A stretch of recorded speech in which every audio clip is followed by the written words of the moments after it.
नमस्कार, आप देख रहे हैं रसायन गंगा का यूट्यूब चैनल। मैं हरीश चंद्र यादव आप सभी लोगों का एक बार फिर से अपने इस चैनल पर स्वागत करता हूं।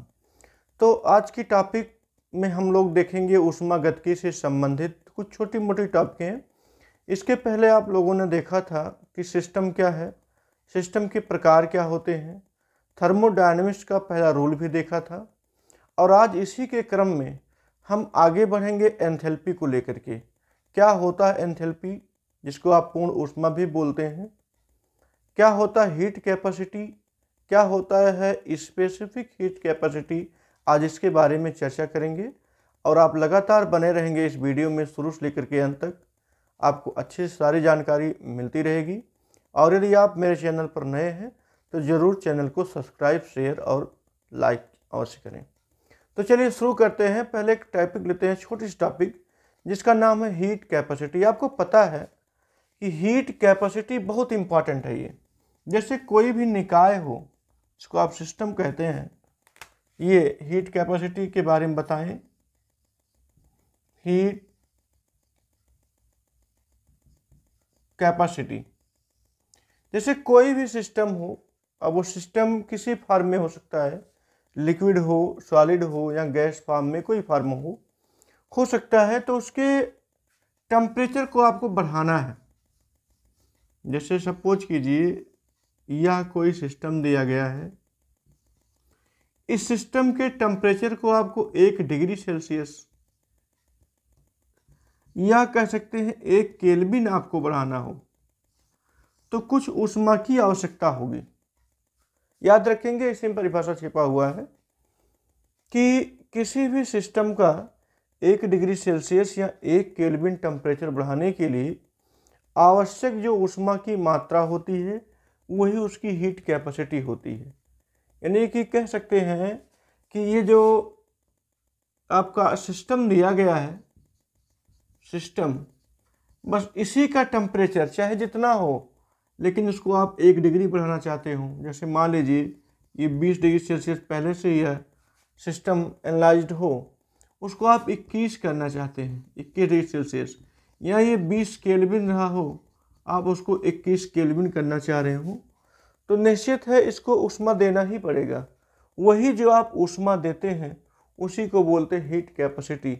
यानी कह सकते हैं कि हीट कैपेसिटी C, इसको C से डिनोट करेंगे, C इक्वल टू होता है Q बाई डेल्टा टी।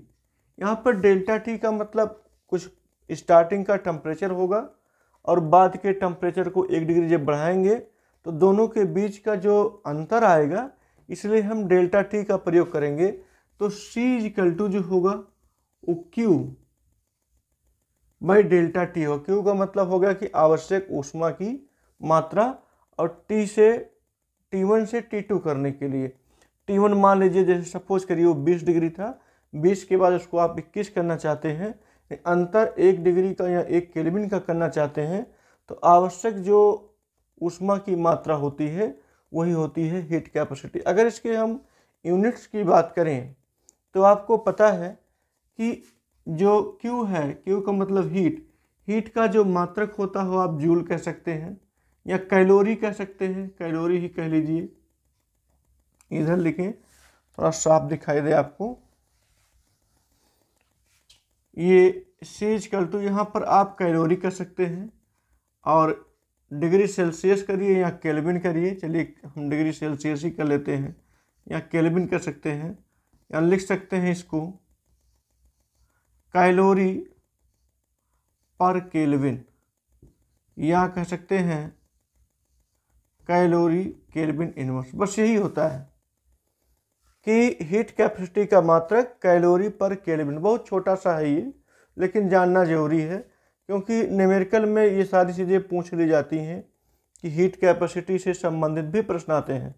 तो इसलिए C equal to Q by delta T, इसका जो यूनिट होगा कैलोरी पर केल्विन होगा या कैलोरी पर डिग्री सेल्सियस होगा। इसी में एक और नया जुड़ जाता है, उसको भी साथ में ले चलें।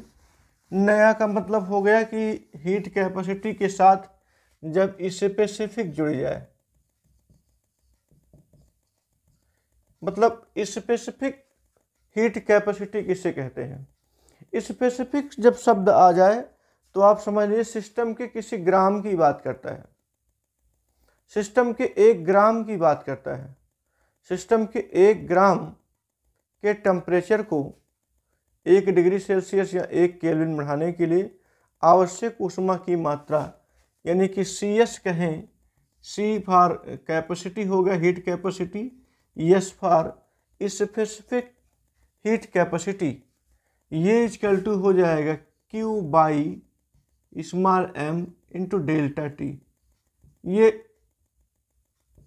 स्मॉल m जो है यही है द्रव्यमान है, ये कह सकते हैं जो भी द्रव्यमान है, 1 ग्राम 2 ग्राम जो भी होगा, ये पदार्थ का द्रव्यमान है, सिस्टम का द्रव्यमान है। इसके अगर हम यूनिट की बात करें तो CS इक्वल टू, Q का मतलब कैलोरी लिखे हैं आप, इसको आप ग्राम में कर लीजिए और ये टेम्परेचर को आप केल्विन में कर सकते हैं। तो इसका मात्रक जो बन करके आएगा कैलोरी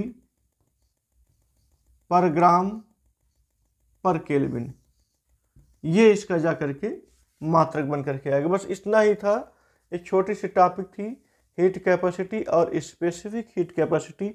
आप इसको आसानी से निकाल सकते हैं, बहुत छोटा सा है ये, बस सवालों में कहीं दे दिया जाता है, उससे आप सॉल्व कर लेंगे। हाँ, मेरा मेन जो मकसद है आज पढ़ाने का वो है एंथैल्पी। बहुत इंपॉर्टेंट टर्म है थर्मोडायनामिक्स का। यह एक स्टेट फंक्शन है, ना कि पाथ फंक्शन है। कहाँ से प्राप्त हुआ इससे नहीं मतलब होता है, यह एक अवस्था फलन है, उसकी मूल अवस्था के ऊपर निर्भर करता है। तो चलिए चलते हैं, आज हम पढ़ेंगे एंथैल्पी क्या होता है। वैसे एंथैल्पी के बारे में डिटेल होना बहुत ज़रूरी है, क्योंकि हमें पता है कि जो रिएक्शंस होते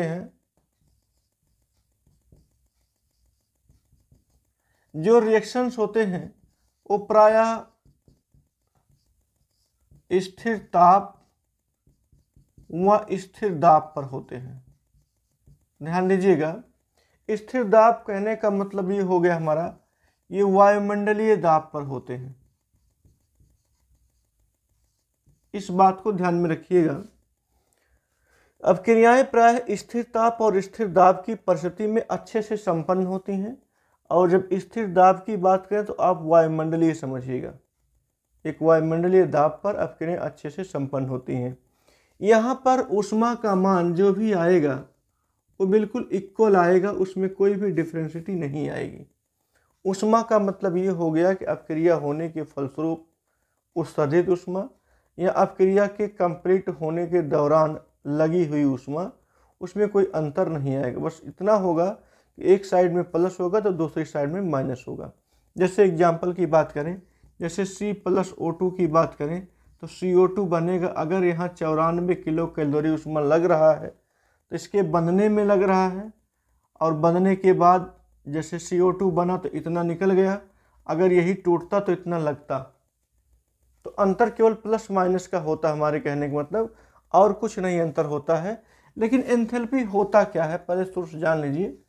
हमारे कहने का मतलब एंथैल्पी पहले जानिए, फिर ये सब बातें अपने आप समझ में आएंगी। देखिए, एंथैल्पी का मतलब इन होता है प्लस थैल्पी, ऐसे समझिए तो ज़्यादा सही रहेगा।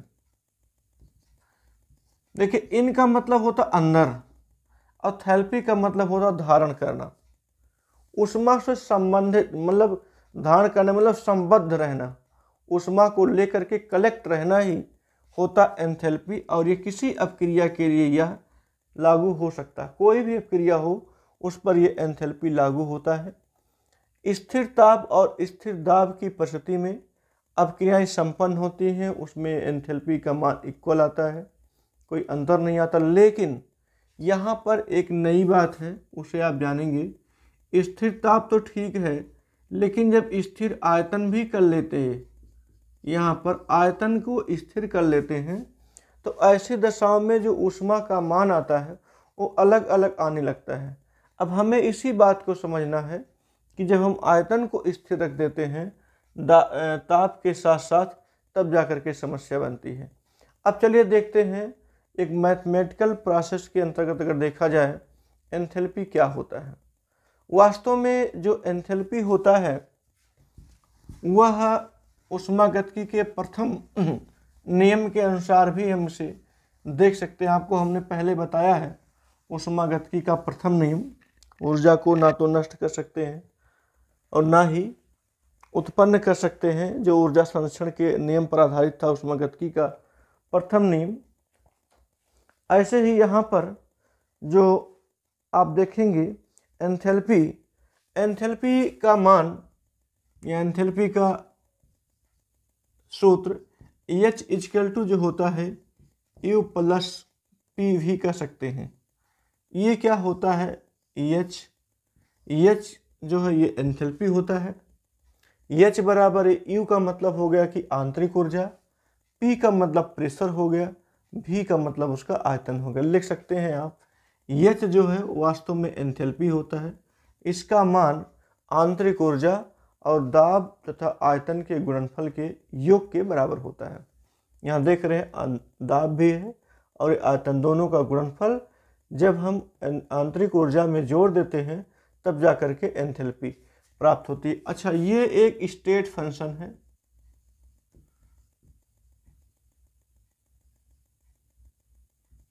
यह एक स्टेट फंक्शन है, इस बात को भी आप ध्यान रखेंगे।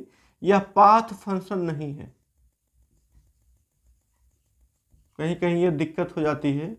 यह पाथ फंक्शन नहीं, यानी किस रास्ते से एंथैल्पी प्राप्त हुआ इससे कोई मतलब नहीं है।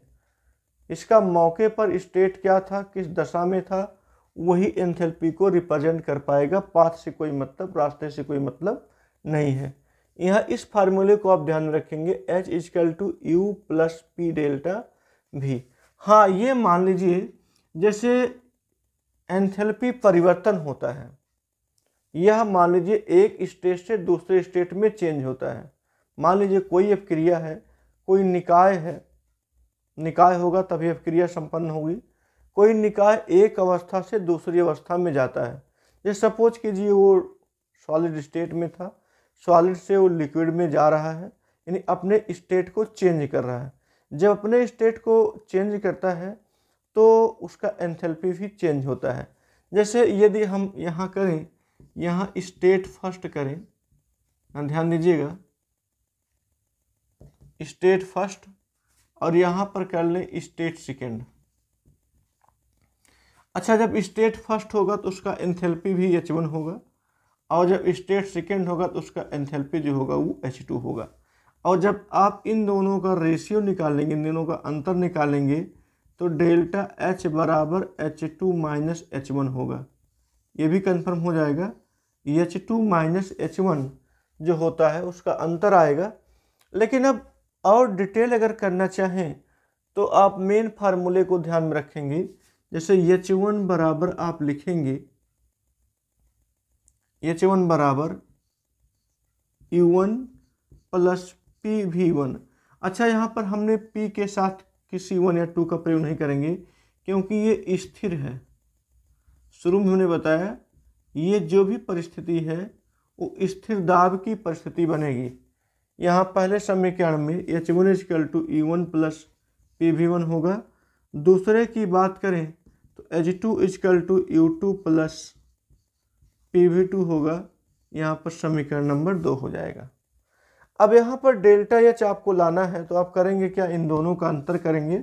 जब इन दोनों का अंतर करेंगे तो हो जाएगा डेल्टा H, चूँकि यहाँ आपने निकाला है, और इन दोनों का अंतर करेंगे तो होगा U2 प्लस PV2 और माइनस करेंगे U1 प्लस PV1। ऐसा करेंगे तो U2 माइनस U1, ये ऐसे कर सकते हैं, U2 माइनस U1 यहाँ पर, और प्लस करें यहाँ पर P को कॉमन ले लीजिए तो P कॉमन हो जाएगा, क्योंकि इन दोनों में ये V2 माइनस V1 हो जाएगा।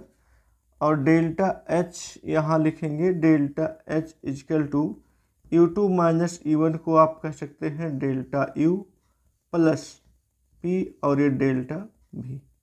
ये इसका जो फार्मूला आप देख रहे हैं ये परिवर्तन का फार्मूला है।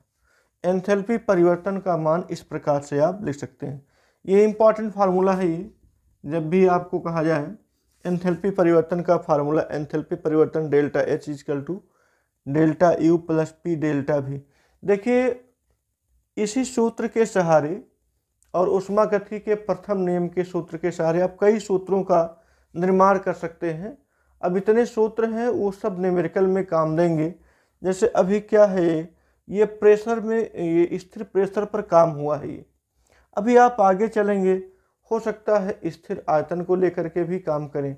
स्थिर आयतन को लेकर काम करेंगे तो पी वी का जो मान है यानी कि भी जीरो हो जाएगा, यहाँ भी का कोई मतलब नहीं रह जाएगा। ऐसी दशाओं में डेल्टा एच डेल्टा यू के बराबर हो जाएगा। आप ऐसा भी कर सकते हैं, चूँकि स्थिर दाब का मैटर है तो यहाँ पर जो आप देख रहे हैं delta H equal to delta U plus P delta भी आया हुआ है, तो उसमें जो ऊष्मा लगेगी उसको आप क्यू कह सकते हैं, क्यू के स्थान पर आप क्यू भी कह सकते हैं। मतलब बहुत सारे फार्मूले जनरेट होंगे, आप इसे और ऊष्मागतिकी के प्रथम नियम के सहारे उन सारे फार्मूलों को जनरेट कर सकते हैं।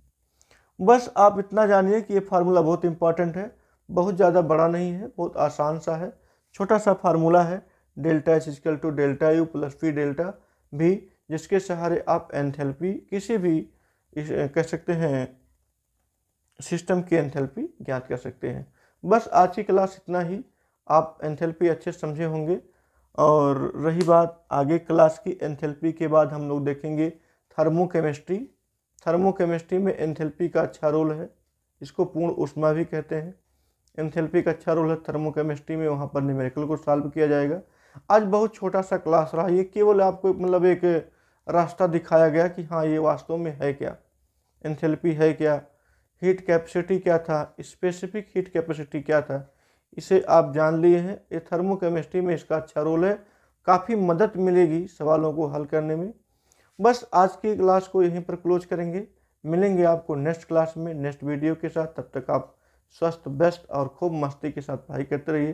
Thank you so much. जय हिंद, जय भारत।